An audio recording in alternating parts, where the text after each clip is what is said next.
태어나서 처음으로 벌어보는데 한 6개월, 7개월이 지났는데 돈을 하나도 모으지 못했어요. 그런데 이제 지금 생각해보면 그게 의지력의 문제나 뭐 그런 건 아닌 것 같아요. 이거는 시스템의 문제였습니다. 시스템이 구축되지 않은 상태에서 내가 순수한 의지력만으로 돈을 모으려고 했었기 때문에 돈을 모으지 못했던 거죠. 그런데 이제 은행에 이제 들어왔고 사실 좀 시스템적으로 이렇게 돈을 모으니까 사실 좀 되게 쉽게 또 편하게 돈이 모이는 것 같아요. 오늘은 그 방법들에 대해 한번 말씀을 드려볼게요. 오늘 말씀드릴 내용은 크게 세 가지입니다. 첫 번째가 이제 통장 분리, 두 번째가 한 장의 신용카드 사용하기, 세 번째가 부부간의 금융거래 내역 공유입니다. 제 핸드폰으로 좀 먼저 보여드릴게요. 이제 제가 어떻게 통장을 관리하고 있는지에 대해 먼저 제 걸 보여드려 볼게요. 이제 이게 제가 통장을 관리하고 있는 모습입니다. 여기 보시면은 이제 월급 통장이랑 체크카드 통장 이렇게 두 개가 각각 나뉘어져 있는 거를 볼 수가 있어요. 이거를 통장 분리라고 합니다. 월급 통장 하나에서 카드 결제 대금 빠져나가고 뭐 공과금 빠져나가고 이렇게 하지 않아요. 그거는 통장 분리가 되어 있지 않은 거고요. 이렇게 월급 통장이랑 어떤 지출 내역이 빠져나가는 통장을 각각 분리해서 쓰는 걸 통장 분리라고 합니다. 이렇게 통장을 분리하시면 세 가지 정도의 장점이 있어요. 첫 번째로 통장 분리가 예산안의 기능을 합니다. 두 번째로 선저축, 후지출의 시스템을 여러분이 구축을 할 수가 있어요. 세 번째는 이렇게 통장을 분리함으로써 여러분이 가계부를 쓰지 않으시더라도 가계부를 쓰는 것과 동일한 효과를 얻을 수가 있습니다.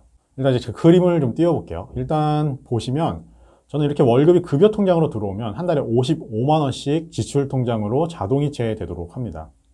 그러니까 이제 제 목표는 한 달에 55만 원 쓰는 걸 목표로 하고 있어요. 이걸 초과하는 경우가 사실 좀 있긴 하지만 이 55만 원이라는 게 저한테는 어떤 심리적인 또 실제로 금전적인 예산안의 기능을 합니다. 지금 55만 원 초과해서 제가 카드를 긁으면 사실 좀 난처하죠.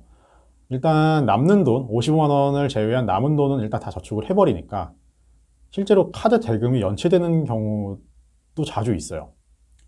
그게 아니더라도 이제 카드 대금이 부족해지면 사실 없으니까 아내한테 얘기해서 이번에 돈을 많이 써서 카드값 부족하니까 좀 더 보내달라 막 이렇게 얘기를 해야 되는데 아시겠지만 이게 되게 좀 모양도 빠지고 말하기 힘들고 거북하고 불편하고 그렇거든요. 잔소리도 들어야 되고. 그럼에도 불구하고 이 55만 원이란 타겟이 있고 어떤 시스템이 구축됨으로써 상당히 효율적으로 이 목표치 안으로 수렴을 시킬 수가 있는 것 같아요. 두 번째 통장 분리의 기능이에요. 이건 이제 선저축, 후지출의 역할을 합니다. 통장이라는 말들을 하잖아요. 월급이 들어오면 카드가 빠져나가면 남는 게 없다. 근데 이렇게 여러분 돈을 관리하시면 안 됩니다. 먼저 저축을 하고 그 다음에 남는 걸로 어떻게든 살아남는 거, 그게 저축을 하는 요령이거든요. 원래 돈은 그게 막 좀 아득바득하면서 좀 힘겹게 모으는 거예요. 막 할 거 다 하고 현금으로 촉촉하게 젖은 통장을 가지고는 사실 할 수 없는 게 재테크입니다. 근데 이게 사실 쉽지 않죠. 돈이 일단 통장에 있으면 이제 사실 막 사고 싶은 게 생기고 쓰고 싶은 게 생기고 약간 이게 사람의 마음이에요. 그런데 통장을 여러분이 분리를 하시면 그럴 일이 없어요. 일단 통장에 돈이 없습니다. 일단 다 들어오면 55만 원 제외하고 다 저축되어 버리니까 여러분 아시겠지만 일단 적금이나 펀드로 일단 들어간 돈은 빼오기가 사실 되게 번잡하고 경제적으로도 사실 되게 손해예요. 그렇기 때문에 일단 사람은 어떤 그 심리적으로 한번 저축해버린 돈에 대해서는 잘 손을 대지 않게 되어 있거든요. 그렇기 때문에 통장 분리를 하시면 내 통장에 당장 쓸 돈이 없어요. 그러면 불필요한 지출을 줄이는 데 아주 탁월한 효과가 있습니다. 이제 세 번째는 이제 가계부의 역할이에요. 저는 가계부는 쓰지 않습니다. 사실 가계부 썼던 적은 있어요, 옛날에. 근데 이게 몇 번 중간에 누락되고 막 기억 안 나고 이런 거 생기면은 결국 이제 가계부 안 쓰게 되더라고요. 그런데 이제 사실 제가 깨달은 건데 통장 분리를 하시면 여러분이 굳이 가계부 안 쓰셔도 중요한 거 다 파악할 수 있어요. 사실 중요한 게 그거잖아요. 우리가 1년에 얼마 벌었고 얼마 썼고 얼마 저축했고 이 세 가지만 여러분 파악하시면 사실 더 알 필요가 없거든요. 근데 일단 이제 통장 분리를 하셨다고 생각을 해볼게요. 그러면 월급 통장에 들어온 돈은 다 수입이에요. 그렇죠? 그리고 지출 통장으로 빠져나간 거, 이체된 거, 요건 다 비용이죠. 그리고 남은 건 다 저축입니다. 이렇게 세 개만 파악하셔도 수입, 지출, 저축 요거 세 개 다 잡고 또 자산 내역 여러분 따로 정리하시면 진짜 여러분 재무상태표를 바로바로 즉석에서 만들 수가 있는 거예요. 이게 정말 너무 중요한 게 우리가 재테크를 하면서 너무 많이 실패를 하는 이유가 뭐냐면 계획을 세우지 않기 때문이에요. 물론 다들 이제 어떤 생각들은 하시죠. 이미 앞으로 난 매월 40만 원만 쓰겠어. 100만 원씩 적금하겠어. 이런 생각들을 하지만 사실 이건 계획은 아니에요. 제가 볼 땐 그냥 공상에 가까워요. 왜냐면 어떤 데이터에 기반한 게 아니거든요. 나의 어떤 과거 숫자에 기반된 게 아니고 그냥 의지치예요. 의지를 수립하신 겁니다. 계획이 아니에요. 실제로 그래요. 제가 되게 많은 분들한테 여러분 수입이 얼마세요? 라고 물어보면 이걸 제대로 답변하시는 분이 거의 없어요. 뭐 물론 자기 연봉은 다 알죠. 근데 연봉이 수입이 아니잖아요. 연봉은 세전이고 수입은 세후니까 자기 세후 연봉인 수입을 알고 있는 사람이 거의 없는 거죠. 뭐 지출도 마찬가지예요. 여러분 한 달에 얼마 쓰십니까? 라고 얘기했을 때 그거 정확하게 답변할 수 있는 분 사실 그렇게 많지 않아요. 말씀을 하시더라도 나중에 실제로 검증해보면 좀 터무니없이 차이가 있고 약간 이런 경우들이 굉장히 많으실 거예요. 그러니까 자기가 한 달에 얼마 지출하는지를 모르는 거죠.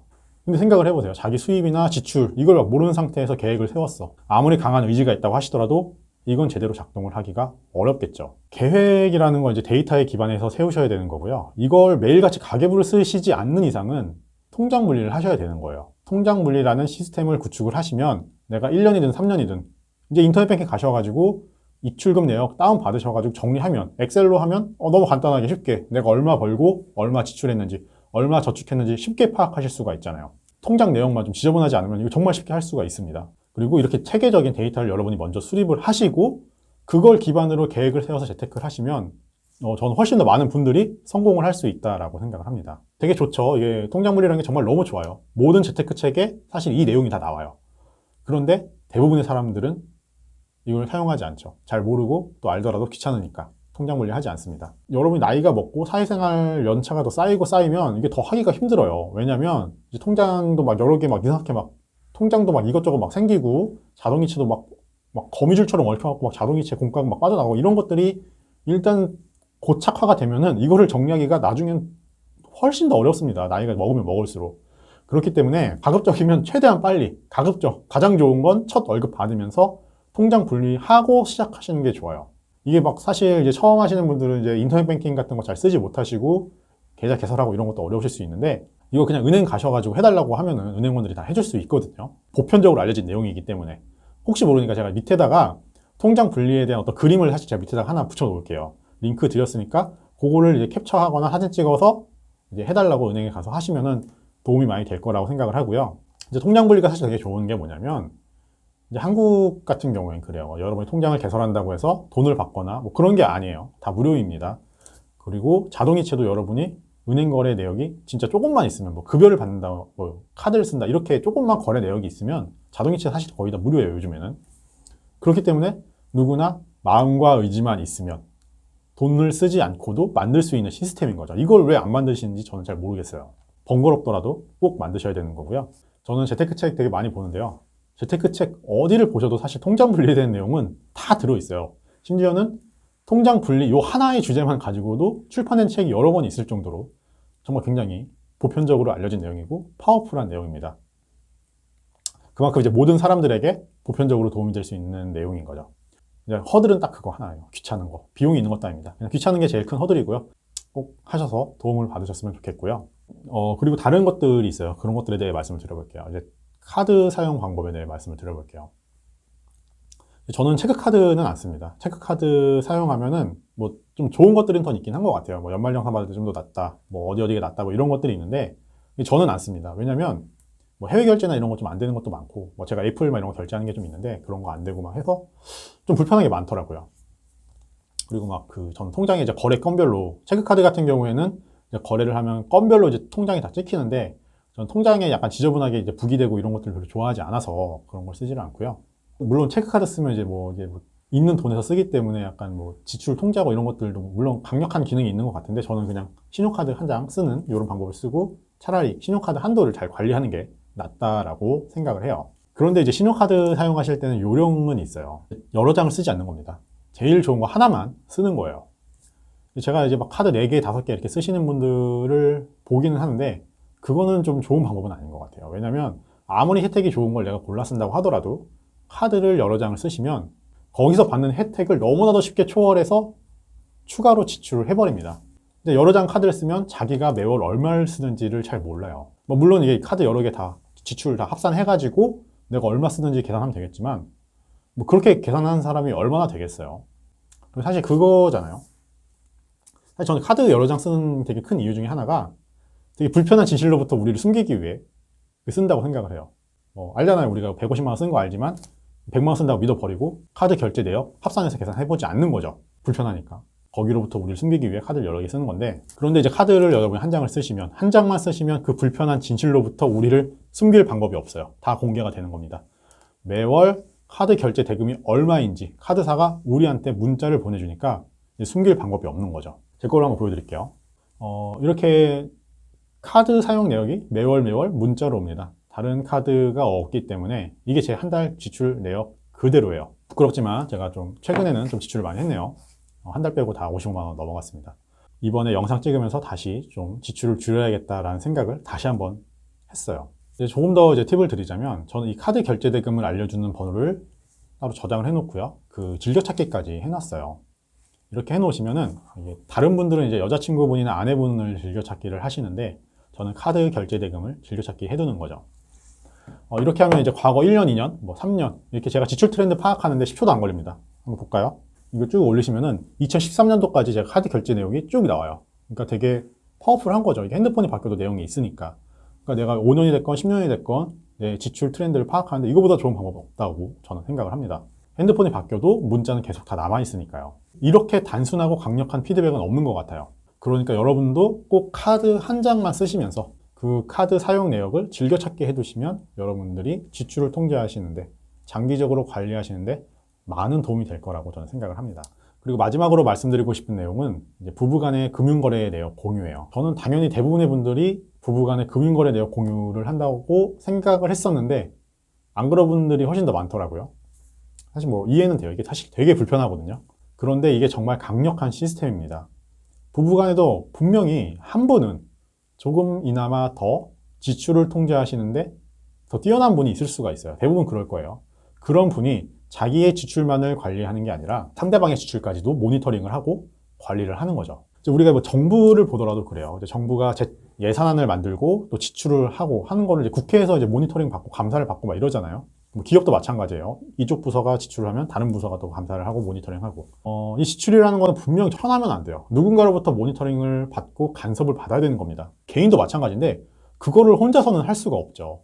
그러니까 꼭 부부 간에 상호 견제하시면서 돈을 모으시는 게 좋은 것 같아요. 물론 싸움은 하시겠지만 싸우면서 돈을 모으는 겁니다. 근데 이건 이제 결혼하시고 바로 하셔야 돼요. 왜냐면 결혼을 하시고 시간이 지나면 점점 더 상대방에게 공개하고 싶지 않은 그런 지출들이 생기기 마련이거든요. 그게 3년, 5년, 10년 이렇게 지나다 보면 절대 금융거래 내역을 서로에게 공개하지 못합니다. 그래서 저는 차라리 비자금 통장을 하나 만드시더라도 부부 간에는 금융거래 내역을 공유하는 게 지혜로운 방법이 아닐까 이렇게 생각을 하고요. 그런 생각을 하실 수 있어요. 이게 뭐 그 인증서 주고 이러면 내 거 비자금 통장도 다 보여지는 거 아니냐 이렇게 생각을 하시는데, 비자금 통장 있으신 분들은 가셔가지고 전자금융거래 제한 통장으로 바꿔달라고 하세요. 그렇게 하시면 인터넷 뱅킹에서 절대 안 보이기 때문에 약간 최소한의 프라이버시는 지킬 수 있을 거라고 저는 생각을 하고요. 오늘 이제 사실 시스템적으로 좀 돈을 관리하는 방법, 통장 분리, 한 장의 카드 쓰기, 카드 결제 문자 즐겨찾기, 부부간의 금융거래 내역 공유, 뭐 이거는 다 제가 사용하는 방법들이에요. 실제로 사용하고 있고 효과를 보고 있는 방법들이고요. 별다른 의지력의 소모 없이 시스템적으로 이제 돈을 관리하는 방법들이에요. 그리고 이 중에서 비용이 들거나 제가 생각하기에 이해하기 어려운 방법들은 하나도 없어요. 그러니까 꼭 여러분들이 이 4가지 방법들 모두 사용해 주시면 좋을 것 같고요. 또 재테크를 하시는 데 도움이 되었으면 좋겠고요. 혹시 영상을 보시면서 추가로 궁금하신 게 있거나 상관이 없다고 하더라도 재테크랑 관련돼서 좀 궁금한 내용이 있으면 댓글 남겨주세요. 제가 그거에 대해서는 최대한 성실하게 답변을 드리도록 하겠습니다.